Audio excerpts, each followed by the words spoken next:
Do you get it, Steve? You don't get it. You don't get it. That's your problem. No sense of humour. Back in your cage, you filthy animal. How are we doing, everybody? It's Kev Ashford back in the saddle for another Van Cam on the biggest Man United fan channel in the land. This is the United Stand. Thanks again for all the great comments last week. I would encourage you that if you do like what you see, to make sure you finger that like button. That sounds wrong. Smash the like button. That could equally sound as wrong. Just do the like thing. Do the like thing. Sounds like a bit of a song or something. It isn't, but yes, I am back. The United Stand have given me another 10 minutes of fame. It's my duty to discuss the upcoming game, which is against Bournemouth. We'll reflect slightly on the midweek game against Chelsea, which was an absolute cracker. And well, from a United fan's perspective, considering we haven't played well all season, to get a performance, get the win, get the full lock, stock and barrel, it was absolutely, I was buzzing like a bee. I was there at Old Trafford, so it was great to see. I'll touch on a few comments that Ten Hag has come out with in his press conference as well in the lead up to this game at Old Trafford. Hope everybody is well. Pin back your ears, crack open the beers, or the drink of your choice. Gotta be PC on here, you know what I mean? Don't want to offend anyone and all that. Yes, we'll look at the Chelsea game. Chelsea. Yeah, I was sat there in the North Stand admiring these absolute lunatics in the away end, you know, with the one song that they were constantly belting out. They weren't constantly belting out. They got ripped out a few times and I laughed. You need to get some more songs, man. You must have other things to sing about, you know. But hey, listen, what great performance. Did not see it coming. Seen the starting 11. Seen that Marcus Rashford was left out of it. And I'm like, I'm behind this. Eric, the bald messiah. He's back to basics. He's dropping big name players that you can't. Yes, he might have relied on Marcus Rashford last season. Scored the goals. But this season, the goals aren't there. The performances are certainly not there. And I thought it was on reflection, bloody hell, it was the right decision.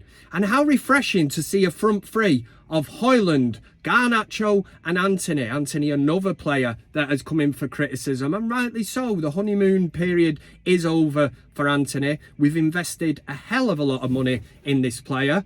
And some people might say the price tag, you know, United paid that and that. I get that. But at the same time, Erik Ten Hag has showed so much faith in Anthony to bring him back in, especially like against Galatasaray, such a huge game. This is his guy, innit? You know, Ten Hag's like, you're my guy, Anthony. And Anthony's like, I'm your boy, you know. Don't know where I'm going with this one, but you get the gist of, yeah, you know, he's the pupil and the teacher. And yeah, it is. That's what it is. Ten Hag has shown so much faith in Anthony, and he's starting to get performances back. Now, one thing you will get from Anthony that you won't get from Marcus Rashford is certainly tracking back.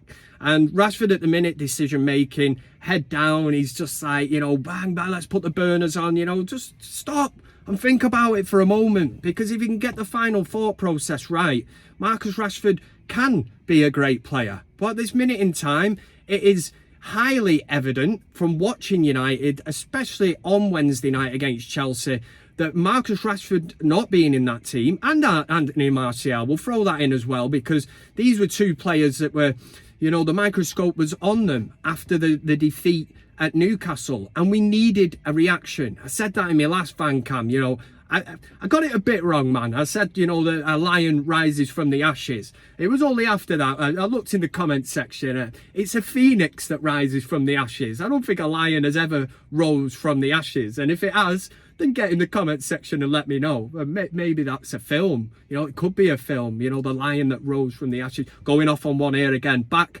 to the football. But Manchester United won midweek 2-1. I'm highly impressed, man. I'm sat there. I stayed behind after. I'm clapping the boys off. I said it last week, and I know a lot of people have a go at me. Kev, you're a passion merchant and all that. But I said I can take getting beat by a better team on the night. Now, what I couldn't accept against the likes of Newcastle was when people throw out this term, downing tools. You know, just run. You know, at least seem like you are arsed. And we got that reaction. You know, for every action, there's a reaction. And I like that. You know, Ten Hag's come under pressure, real big pressure this week. We've had the stories of the leaks, the evening news and that. 50% of the squad aren't behind him. For me, Wednesday proved that if Ten Hag can start selecting the players that he thinks, you know, will listen to instructions on the field, then he will start getting results. And that was evident on Wednesday against Chelsea. We've got the likes, you know, we're back to Scott McTominay. I did question him in my last fan cam. I'd love to be able to sit here and take some kind of credit, you know, as if Scott McTominay watches van cam. You know, I don't know.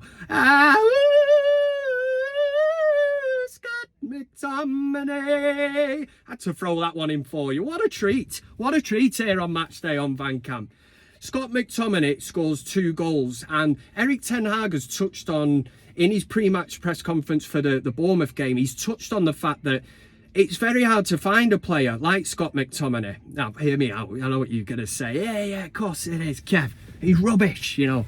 But it's this arriving in the box late. This Frank Lampard kind of Paul Scholes. And don't clip me up. I swear to God, if anyone clips me up and say Kev is comparing Scott McTominay to Frank Lampard and Paul Scholes, what I'm trying to say is these players that arrive late in the box, you know, not every midfielder is capable of this. And the positions that Scott McTominay finds him in, yes, he used to play striker when he was a kid and that, so he's got this instinct. You can't teach that. You know, if you could, all these midfielders would have been taught it and they'd be banging in goals every week, but they're not. But Scott McTominay is, and Scott McTominay should be keeping his place against Bournemouth this weekend. In fact, barring Victor Lindelof, who I believe is out of the squad, where I wasn't massively impressed with him against Chelsea anyway, every single player keeps their place. And then it comes down to a little conundrum, got that word out, of the back four then. So who's coming in? You know, what's going on with Rafael Varane, the World Cup winner, the multitude of Champions Leagues? What's going on behind the scenes there? Because you would gather it might be a straight swap where Varane comes in with Maguire. You've got Luke Shaw. You can have Dalot right back. You can have Wan-Bissaka right back. But Dalot was brilliant midweek. And again, one of my that's not famous saying, do you know what I mean? I'm hardly, you know, saying stuff that's getting clipped up and, you know, going out there. You know, Kev said this, you know, he's an influencer. He's far from it, man. But there is a saying, and I stick by it. You know, if it's not broke, don't fix it. You know, there is nothing broken from that performance on Wednesday night. Now, unless there's injuries, you know, in the warm-up or something, then you have to keep that front three.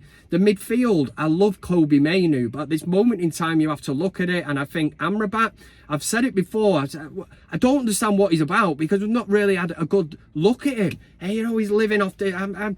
You say to some of the young ones these days, you know, is this Amrabat really any good? You know, I've not had a chance. Do you not see him in the World Cup track Mbappe back and win the ball? You know, that's like his YouTube reel. And I'm like, all right, okay. You know, how many years ago was that? And you can't live off that. It was a tackle. You know, it wasn't even like a wonder goal or anything. Amrabat needs a run in the side.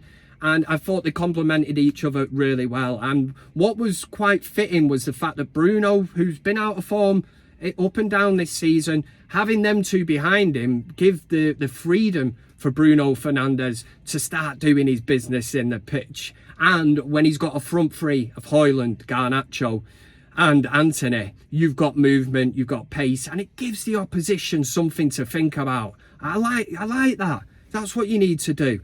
None of this nonsense at St James's Park. I was going to swear then. I managed to stop myself. None of that nonsense, as Roy Keane would say. You know, no running about, no giving the opposition, it's just making it easy for them.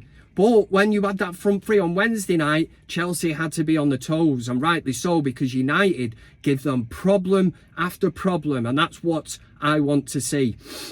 Ten Hag has mentioned a lot of things in the pre-match press conference running up to this game.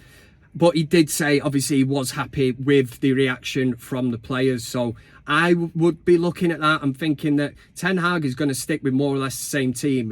Barring Lindelof, really, he doesn't need to overthink this. He doesn't need to throw in any wild surprises. It is Bournemouth. Bournemouth at Old Trafford as well. We're in front of the home crowd, and for me, all the hard work against Chelsea on Wednesday night will be absolutely shot down in flames if United were to fail to win this game against Bournemouth at Old Trafford.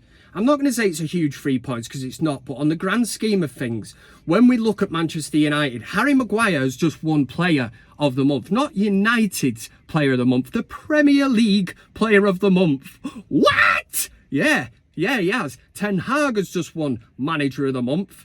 Alejandro Garnacho has won Goal of the Month, and rightly so. It should be Goal of the World. Best goal in the world ever. And Manchester United, we're Manchester United. We're sat, I just stop that voice now, a bit high. We're sat 3 points behind Manchester City. Make it make sense. I can't believe it, man. 3 points behind Man City at this stage of the season. We barely put a run of form together or any kind of performances, but we need to this weekend. We follow this up with a win. Otherwise, all the work on Wednesday, it just wasn't worth it. It'll be the same old United, 2 steps forward, 55 steps back, if that's even the same, but you get the gist of it. You think you're making progress, and next minute, snakes and ladders, that's what I'm talking about. You're cruising along, you're at the top of the board, and you're like, gonna win, roll the dice, and it's that big fucking snake, and you're all the way back down to the bottom, and then all your mates are laughing at you. That's how I spend my Friday nights, man. A glass of red wine and snakes and ladders. But we will end Van Cam here on the United stand with the usual. You know what's coming. In the comment section, make sure you keep it clean. Don't be mean. You've got loads coming up. You've got the countdown to kick off. You will have the world famous watch along, that's with Mr. Goldbridge himself, and then the fan forum after, which I'll be on, and hopefully again I'll get to react to a Manchester United win. Hope you enjoyed the video. Make sure you what am I going on about? Just hit the like button on the way out if you liked what you seen. Loads of likes on the video last week, and I'm very sad, but it makes me very happy to see that people appreciate the work that goes in here at the United stand. Love saying that, the United stand. Dead theatrical. And for United at the weekend, come on United! Oh, yay!